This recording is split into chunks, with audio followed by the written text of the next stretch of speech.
Praise the Lord. கர்த்தரும் இரட்சகருமாகிய இயேசு கிறிஸ்துவின் இனிய நாமத்தினாலே உங்களுக்கு என் அன்பின் வாழ்த்துக்கள். இந்த நல்ல நாளை காண செய்த தேவனுக்கு ஸ்தோத்திரம் உண்டாவதாக. கர்த்தர் உங்களை ஆசீர்வதித்து பாதுகாத்து நடத்துவாராக.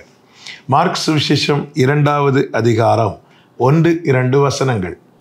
சில நாட்களுக்கு பின்பு அவர் மறுபடியும் கப்பர்நகூமுக்கு போனார். அவர் வீட்டில் இருக்கிறார் என்று ஜனங்கள் கேள்விப்பட்டு உடனே வாசலுக்கு முன்னும் நிற்க இடம் போதாதபடிக்கு அநேகர் கூடி வந்தார்கள். அவர்களுக்கு வசனத்தை போதித்தார். கர்த்தருடைய பரிசுத்த நாமம் மகிமைப்படுவதாக. அவர் வீட்டில் இருக்கிறார் என்று கேள்விப்பட்டு ஜனங்கள் வந்தார்கள். பிரியமான கர்த்தருடைய பிள்ளைகளே, இங்கே ஒரு செய்தியை நாம் பார்க்கிறோம். என்னவென்றால், இயேசு இருப்பதை கேள்விப்பட்டு ஜனங்கள் அந்த வீட்டிற்கு வருகிறார்கள். நம்முடைய வாழ்க்கையில் நாம் உறுதிப்படுத்த வேண்டிய பிரதானமான ஒரு காரியம் என்ன தெரியுமா? இயேசு இருக்கிறாரா? அநேக வீடுகளில், விசேஷமாய் கிறிஸ்தவ வீடுகளில், அநேக வீடுகளில் எழுதப்படுகிற ஒரு வார்த்தை உண்டு. இயேசு இந்த வீட்டின் அல்லது இல்லத்தின் தலைவர் என்று போர்டு இருக்கு. உண்மையில் இந்த வீட்டின் தலைவராய் இயேசு இருக்கிறாரா? நாம் தான் அவருடைய வீடு, நாம் தான் அவருடைய ஆலயம். ஒருவருடைய பெயர், ஒரு டாக்டர் ஆகட்டும் அல்லது ஏதோ ஒரு ஆளாகட்டும், அந்த வீட்டுக்கு முன்னாடி போர்டு போட்டிருக்கிறாங்க, இன்னாருடைய வீடு என்று. போர்டில் பெயர் இருக்கு, ஆனால் அந்த வீட்டில் ஆள் இல்லைன்னா அந்த போர்டு இருந்து என்ன பிரயோஜனம்? அதுபோல தான் கிறிஸ்தவன், கிறிஸ்தவள் என்று சொல்லுகிறோம், விசுவாசின்னு சொல்கிறோம், என்னெல்லாமோ சொல்கிறோம், மணவாட்டின்னு வேற நம்மளை சொல்லிக்கிறோம்.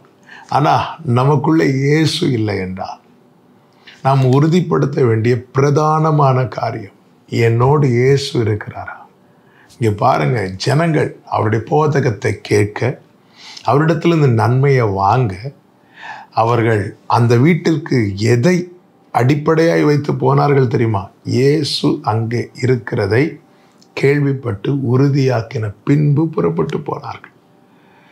நாம் அவரோடு கூட வாழப்போகிறவர்கள், அவரிடத்திலிருந்து நன்மையை பெற்றவங்க, அவருடைய மணவாட்டியாய் அறியப்படுகிறவர்கள், ஆகப் போகிறவர்கள். நம்முடைய வாழ்க்கை பயணம் எப்படி தொடர்கிறது என்பதை நாம் சிந்திக்க வேண்டும். நம்முடைய வாழ்க்கையில் இயேசு இருக்கிறாரா? இதை நாம் உறுதிப்படுத்த வேண்டும். என் வாழ்க்கையிலே இயேசு இருப்பதை நான் உறுதிப்படுத்தி கொள்ளும்போது எனக்குள் இயேசு இருப்பதை மற்றவர்கள் கேள்விப்படுவார்கள். கேள்விப்படுகிறவர்கள் என்னிடத்தில் வருவார்கள். உதிக்கிற உன் ஒளியினிடத்திலே ராஜாக்கள் நடந்து வருவார்கள் என்று வேதம் தீர்க்க தரிசனமாய் நமக்கு எழுதி கொடுக்கப்பட்டிருக்கிறது.